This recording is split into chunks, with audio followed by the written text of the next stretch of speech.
Let's begin with Umeme, the buyout. You are looking for close about a trillion shillings to buy out the Umeme assets, and almost 2 years before the concession comes to an end, you had stopped investment on the side of Umeme. Tell me, how as a government, where have you reached in that regard?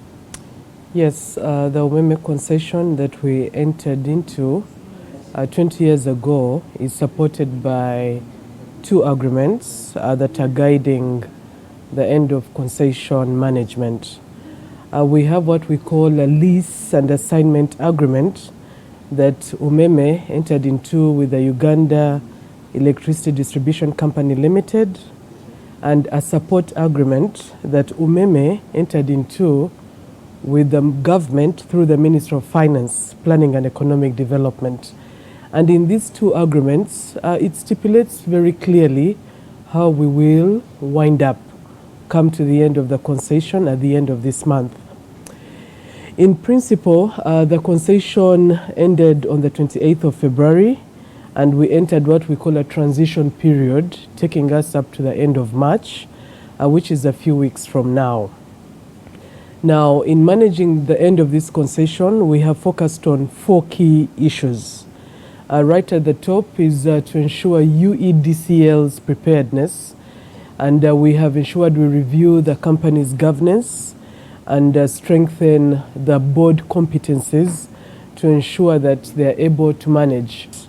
The way we've been managing the Umeme concession has been for Umeme to invest, and these investments are verified by the Electricity Regulatory Authority, and subsequently Umeme recovers the investment through the tariff, of course with their return on investment that they were earning. So by the end of the concession, there will be certain investments that the company has not yet fully recovered. And for many reasons, of course, throughout the 20-year period, one of our key targets has been to manage the tariff. So they were capped in terms of their recovery in view of the tariff that we had to manage to acceptable levels.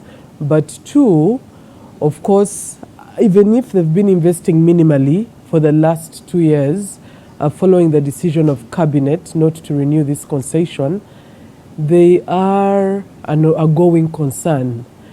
Each time a transformer gets out, they are replacing it. So that is also part of the investment that we are factoring into this buyout amount. So the way the agreement works, the Auditor General verifies, and that process is at the tail end, and then advises government on the agreeable buyout amount, the claim by Umeme for investments they've made and not yet recovered. So that figure we have been provided with by the Office of the Auditor General, and we are having final assessments of these investments they are making towards the end. And good enough, in principle, Cabinet has approved, and we are going through the parliamentary process to ensure these funds are made available at the end of March. So that is the first tier of the financing. Then the second tier is to do with supporting the Uganda Electricity Distribution Company Limited, UEDCL, to be able to operate sustainably and supported with the right financing to run the concession. And this we've done in several ways. One, within the tariff arrangement, we have provided for some initial funding, and that has supported the company to commence the procurement of critical materials and spare parts that will be needed once they take over on the 1st of April of this year, 2025. But critically also, the company has been permitted to borrow to a tune of $50 million for the first year of operations to be able to meet its critical obligations. And it is important to highlight that although this being a government company, they have been given targets. They have targets on the reliability side they must meet. They have targets in terms of customer satisfaction that they must meet as required by the Electricity Regulatory Authority. So we are not handling UEDCL with kids' gloves.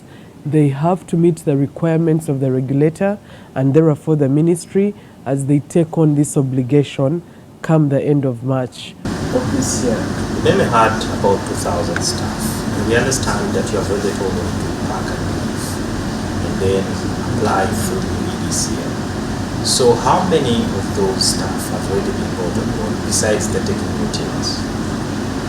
First of all, it's not entirely true that we've told them to pack and leave. They are working. They were given a notice of termination, informing them 3 months ago that their contractual arrangements with Umeme would come to an end at the end of March. And in alignment with the lease and assignment and agreement that we have with Umeme, we were required, therefore, to open up the new roles within UEDCL, and the Umeme staff have been part of those who are competing alongside the UEDCL staff, and the bulk of them will be taken on. So far, our estimates are that almost 96% of these staff should be taken on in the new company. Remember, I indicated that the new structure provides for about 2,700 staff. Originally, UEDCL had about 400 and something. So the bulk of that 2,000 something is going to come from Umeme. So that is critical to indicate that the bulk of the staff will be taken on. But also naturally there will be those that will not be taken on for many reasons. Either they've not fulfilled the requirements as because it is a competitive process.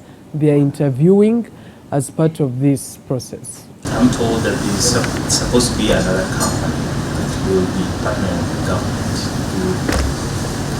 to deliver the goal that you are aiming at. Which company is that? No, when